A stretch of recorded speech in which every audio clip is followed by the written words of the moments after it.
Pada video kedua ini, saya akan memberitahu bagaimana cara meremote dan men-setting alamat IP statik pada Raspberry Pi untuk pertama kalinya tanpa perlu menggunakan monitor. Saya akan mencoba meremote Raspberry Pi saya menggunakan IP DHCP. Kemudian saya akan men-setting alamat IP statiknya. Dan kemudian saya akan meremote kembali Raspberry Pi saya menggunakan atau melalui alamat IP statik yang sudah saya setting. Pada video sebelumnya, kita sudah melakukan instalasi Raspberry Pi OS pada Raspberry Pi. Pada video tersebut, saya menggunakan LCD monitor sebagai penampil layar desktopnya. Untuk LCD monitor ini, itu penggunaannya adalah opsional. Jika kalian mempunyai LCD monitor, tentu kalian dapat dengan mudah untuk men-setting Raspberry Pi, seperti men-setting alamat IP statik, yang dapat digunakan untuk meremote Raspberry Pi itu sendiri. Namun, bagaimana jika kalian tidak mempunyai LCD monitor? Pasti kalian akan bingung, karena kalian belum mengetahui alamat IP-nya atau alamat IP dari Raspberry Pi. Jika kalian belum pernah men-setting alamat IP-nya. Oh ya, pada video kedua ini, itu dapat bekerja jika kalian belum pernah men-setting alamat IP statik pada Raspberry Pi. Oke, untuk meremote dan men-setting alamat IP statik pada Raspberry Pi untuk pertama kalinya, kalian harus mempersiapkan hal-hal berikut ini. Yang pertama adalah laptop atau komputer yang terhubung dengan internet. Yang kedua adalah Raspberry Pi yang sudah terinstall sistem operasi. Ketiga, kabel UTP atau biasa disebut kabel LAN atau kabel Ethernet. Jika ketiga tersebut sudah terpenuhi, kalian dapat mengikuti langkah berikut ini. Yang pertama adalah install aplikasi putih. Kemudian yang kedua, install aplikasi Open DHCP Server. Yang ketiga, membuat file SSH pada Raspberry Pi. Keempat, menghubungkan Raspberry Pi ke laptop atau komputer yang kalian gunakan. Dan terakhir atau yang kelima, itu meremote dan men-setting alamat IP statik pada Raspberry Pi. Baik, sekarang kalian bisa membuka web browser. Di sini saya menggunakan Google Chrome. Untuk tutorial ini saya menggunakan sistem operasi Windows 64-bit. Oke, selanjutnya kita akan mendownload dulu aplikasi putih.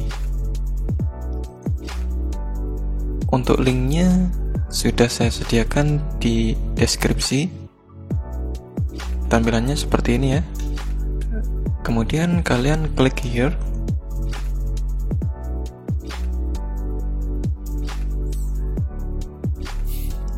Tunggu sebentar.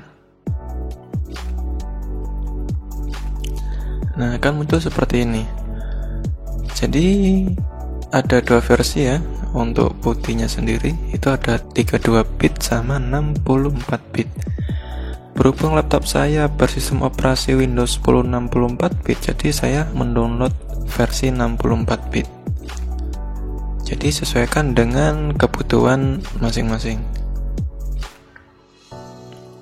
Oke, di sini sudah terdownload. Kemudian aplikasi yang selanjutnya adalah aplikasi Open DHCP Server. Untuk linknya sudah saya sediakan di deskripsi. Ya, seperti ini tampilannya. Untuk mendownloadnya sangat mudah, kalian tinggal klik download.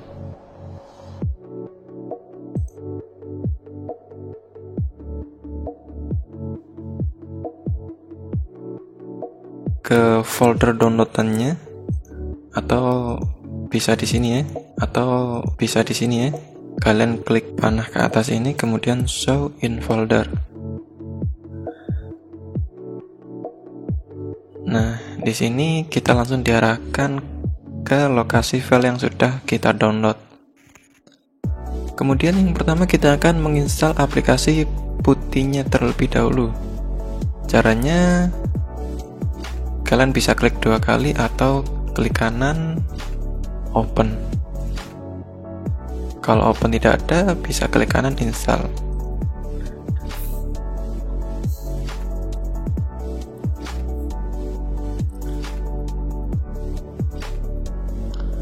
Nah, nanti akan muncul seperti ini.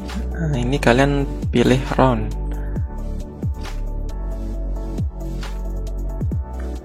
Oke, next. Kemudian klik install.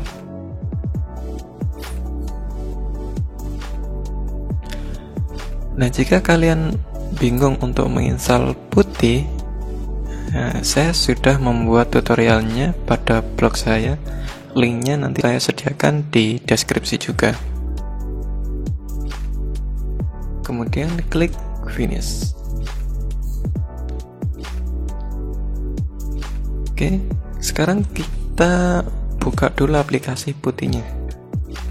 Kalian dapat klik logo Windows, kemudian ketikkan putih seperti ini, kemudian kalian bisa klik open atau langsung di enter juga sama saja.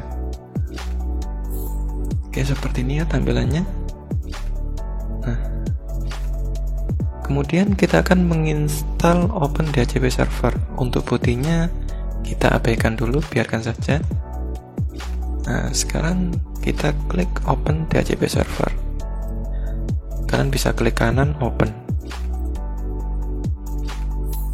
atau run as administrator juga sama saja.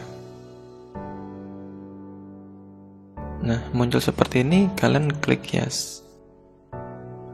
Kemudian pilih bahasa. Di sini saya menggunakan bahasa Inggris. Kemudian di sini ya, diperhatikan install to. Nah, saya menginstalnya ke directory C. Kemudian klik next. Kemudian klik install. Nah, jika muncul seperti ini, kalian klik yes. Ups.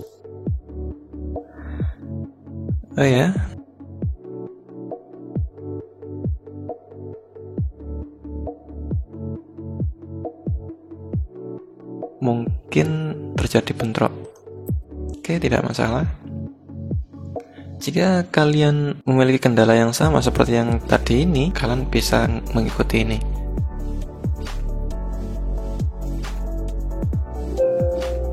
Oke, installation complete.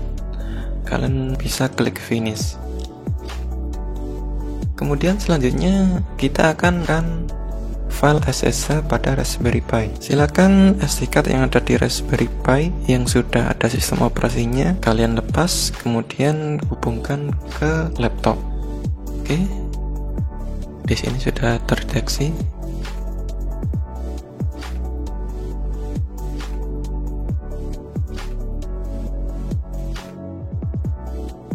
Untuk cara mengatasinya, cabut lagi memory card dari laptopnya, kemudian hubungkan lagi. Nah, nanti akan muncul seperti ini. Di sini memori saya yang ini ya, yang boot ini. Kalian bisa klik 2 kali. Nah, terdapat banyak file. Disinilah kita akan membuat file SSH. Nah, caranya klik kanan, kemudian pilih new, kemudian pilih teks dokumen. Silakan beri nama SSH. Tipenya adalah file tanpa ekstensi. Nah, akan muncul seperti ini. Klik yes saja atau kalian bisa enter. Jadi filenya SSH tanpa ekstensi. Fungsi dari file SSH ini itu adalah untuk mengaktifkan file SSH ini belum dimasukkan di sini. Raspberry Pi menggunakan SSH. Maka pengaturan SSH Raspberry Pi-nya itu masih filenya silakan. Jadi kita tidak bisa cabut lagi Raspberry Pi. Kalau sudah dicabut lagi memorinya, kemudian silakan tancapkan lagi ke Raspberry Pi. Pastikan pemasangan memory card pada Raspberry Pi itu benar ya. Yang selanjutnya, laptop atau komputer menggunakan kabel UTP atau kabelan. Kemudian jika sudah terhubung, kalian bisa menghidupkan Raspberry Pi. Saya close dulu yang ini, yang Google Chrome-nya. Kita sudah tidak menggunakannya lagi. Pastikan kabel UTP-nya terpasang dengan benar agar nanti tidak ada kendala. Tandanya hidup itu kalian bisa melihat indikator pada Raspberry Pi. Jika lampunya menyala dan satunya berkedip, itu tandanya Raspberry Pi sedang melakukan booting. Sekarang kita akan men-setting alamat IP pada laptop kita. Jadi kalau kita mau meremote Raspberry Pi, kita harus berada dalam satu jaringan. Kalau kita meremotenya secara jaringan lokal. Sebelum kita men-setting alamat IP pada laptop, kalian masuk dulu ke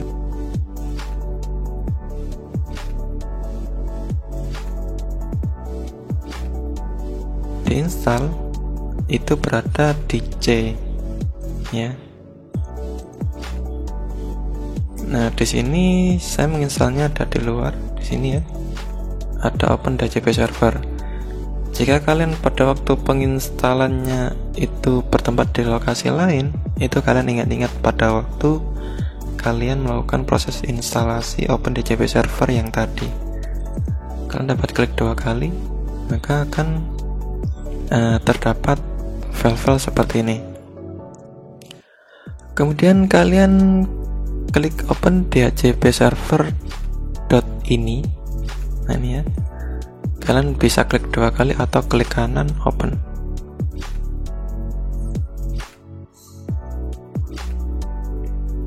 Nah, kemudian kalian copy saja ini, atau kalian catat, ingat-ingat ya, alamat IP-nya 192.168.0.1.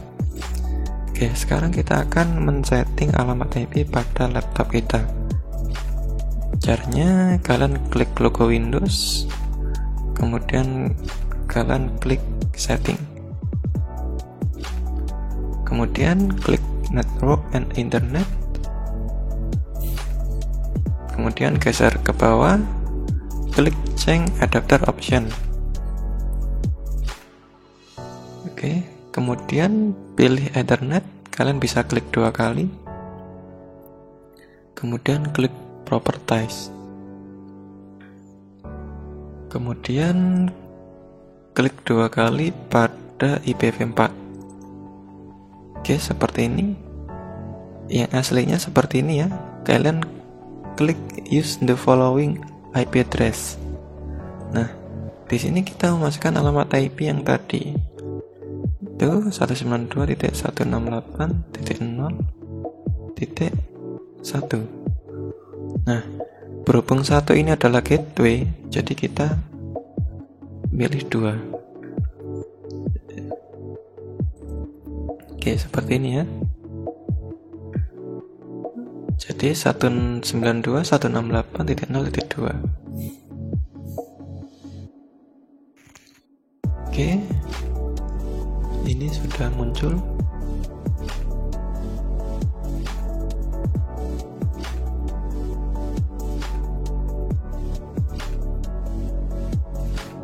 Oke ya, di sini Raspberry Pi-nya sudah mendapatkan alamat IP DHCP.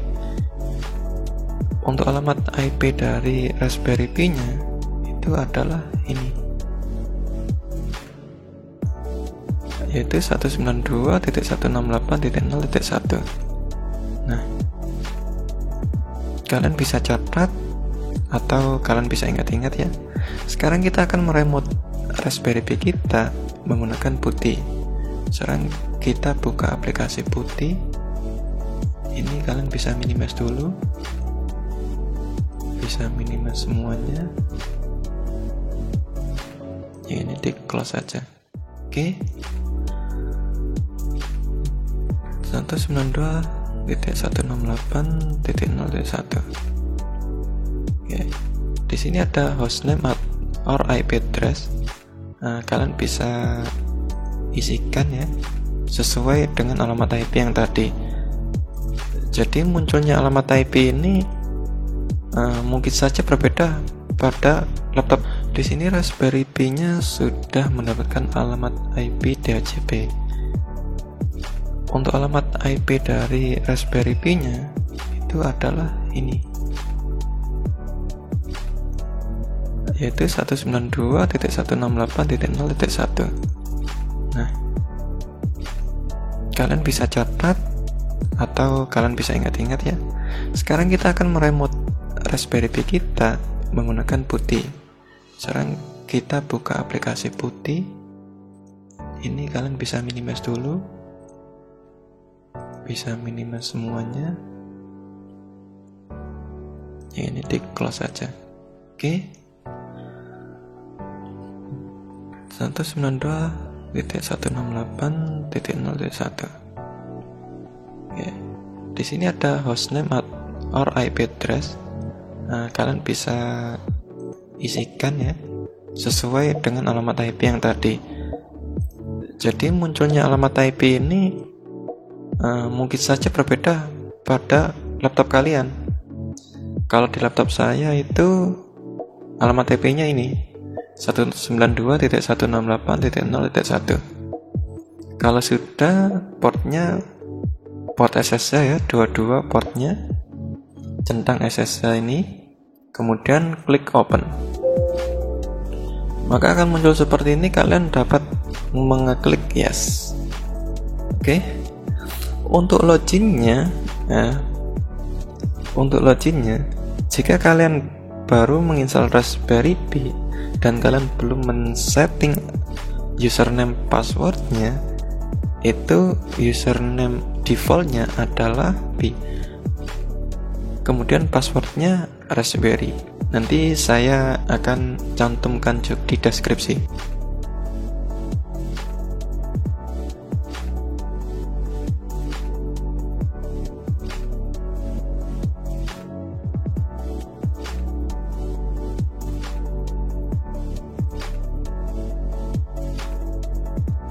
Kan men-setting alamat IP pada Raspberry Pi-nya. Caranya yang pertama, kalian bisa ketik sudo dulu untuk masuk ke root atau super user. Kemudian untuk men-setting alamat IP statik pada Raspberry Pi ini berbeda dari sistem operasi sebelum-sebelumnya. Untuk Raspberry Pi yang sekarang ini, yaitu di versi Raspberry Pi OS Booster atau generasi ke-10, itu untuk men-setting alamat IP statiknya berada di file dhcpcd.conf. Kalian bisa mengikuti di deskripsi.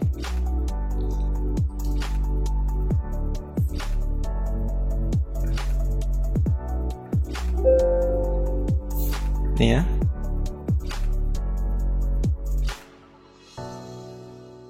Kemudian kalian bisa enter. Kemudian kalian geser ke bawah menggunakan keyboard ya.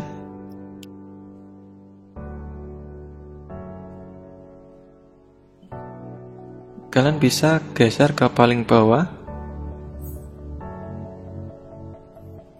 Kemudian kalian bisa cari ini ya. Example static IP configuration. Di sini dari Raspberry Pi sendiri sudah memberi contoh cara memberikan alamat IP secara statik atau alamat IP statik. Nah, di sini kita tidak perlu mengetik ulang, jadi kalian bisa menjalankan sintak ini, konfigurasi ini dengan cara menghilangkan tanda pagar. Jadi kalian bisa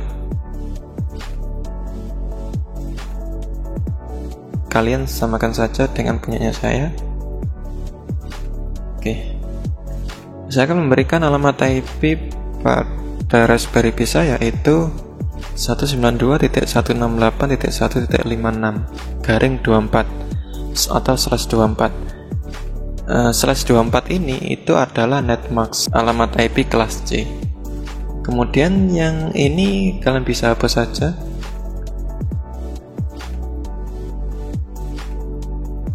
Nah, untuk static router ini adalah gateway. Jadi ya, kalian bisa samakan dengan ini. Kalau sudah seperti ini, kalian bisa menyimpannya.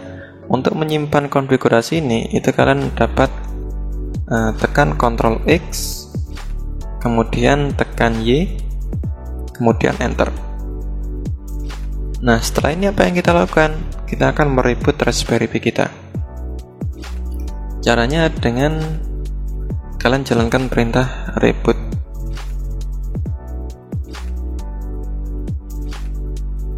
Jadi memang seperti itu.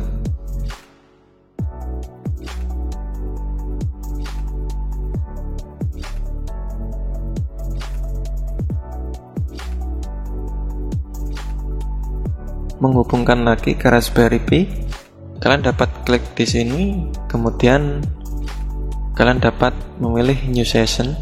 Jadi di sini kita akan menghubungkan atau meremote Raspberry Pi melalui alamat IP static yang sudah kita setting tadi. Oke, kalian pilih New Session-nya. Kita akan membuat session baru. Ingat-ingat ya alamat IP yang tadi.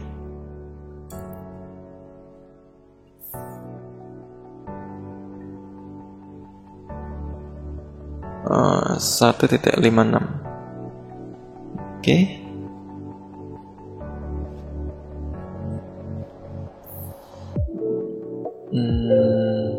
Oke, kenapa tidak mau? Kenapa ini tidak mau? Karena laptop kita belum kita setting alamat IP-nya. Jadi kita harus men-setting ulang alamat IP pada laptop kita. Kalian masuk lagi ke network connection yang tadi, kemudian kalian bisa klik 2 kali, kemudian kalian klik properties, kemudian kalian klik ini ya, klik 2 kali IPv4. Nah, di sini laptop kita harus berada satu jaringan dengan Raspberry Pi. Nah, di Raspberry Pi tadi jaringannya adalah 192.168.1.56. Jadi ini ya, ketika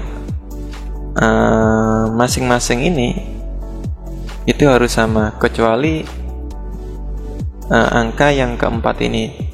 Kalau angka yang keempat boleh bebas. Oke, selanjutnya kalian klik OK, kemudian klik OK lagi. Ini bisa kalian close, ini bisa kalian minimize. Kita akan mencoba meremote lagi menggunakan putih. Kalian bisa klik New Session lagi, isikan alamat IP-nya. Oke, kemudian klik Open. Nah, akan muncul seperti ini, kalian pilih yes. Oke, kita isikan username dari Raspberry Pi, yaitu Pi, kemudian passwordnya Raspberry. Oke, nyampe di sini kita sudah sukses meremote Raspberry Pi dan men-setting alamat IP statik pada Raspberry Pi.